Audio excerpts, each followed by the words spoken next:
smartphone. Follow us on Facebook, Twitter, and Instagram.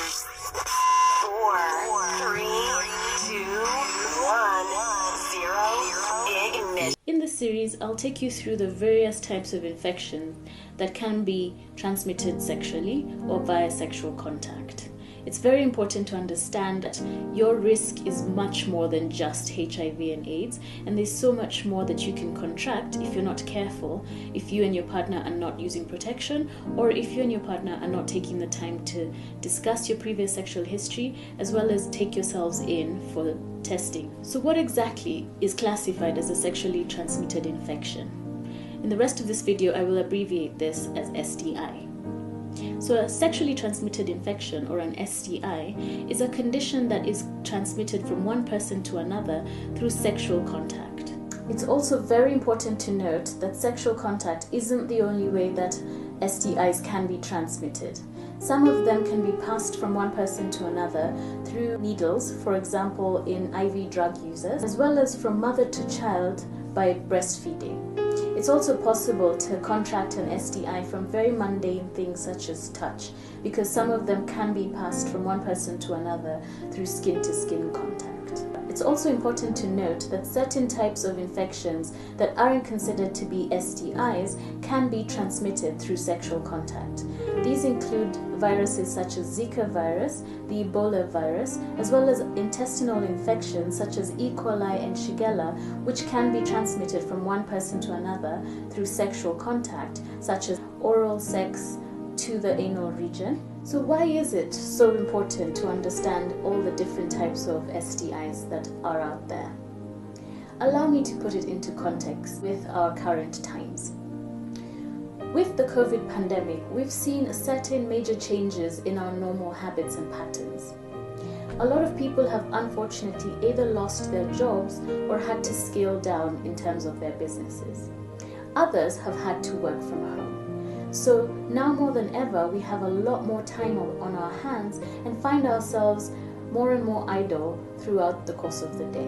It's also true to say that we have experienced a major change in terms of our behavior patterns with the demand to stay home in order to stay safe.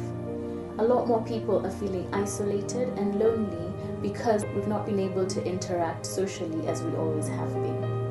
Here in Kenya, we know we're a very culturally social people, and this has been a major challenge. Another major change that has happened, especially now as curfew and other restrictions are being lifted bit by bit, is people are spending a lot more time in social establishments where we are partaking of a lot more alcohol and using drugs at a higher rate than we ever have before. At the same time, we have seen that now more than ever, we have the ability to dial up anonymous sex much easier than we ever did before. We have apps and websites where you can meet a willing partner who you don't know anything about but is willing to meet up with you and have casual sex as soon as the first time you meet. All this coming together have created a melting pot of a surge of sexually transmitted infections.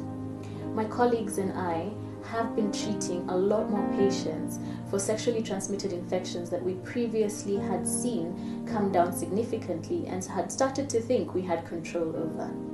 Infections such as chlamydia, gonorrhea, and syphilis are on an upsurge. Other infections such as genital warts, we are finding more and more, especially so in younger people. It's now true to say that younger people between the ages of 15 to 24 are making up more than half of the diagnosis of sexually transmitted infections being made in the country at the moment. We've also seen, with the increase in casual sexual encounters being had, an increase in testing, but only particularly or specifically for HIV and AIDS. Everybody is afraid of contracting HIV, and now we have home kits where you can buy a kit over the counter and test yourself and your new partner before proceeding to go ahead with unprotected sexual contact. The problem with this, of course, is that you're not testing for anything else. And by going ahead and having unprotected sex with more and more casual partners and more multiple partners, it's then very easy to explain why we're seeing such an upsurge in all these different types of STIs.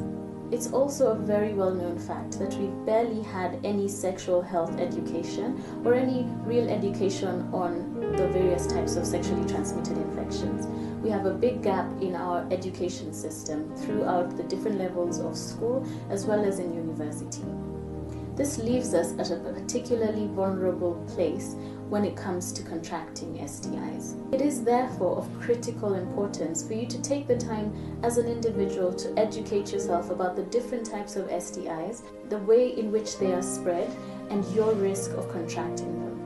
It's important to understand the importance of going in early for a proper diagnosis and proper management so that you can keep yourself as healthy as possible. So please stay tuned through the month of August as I take you through the different types of STIs.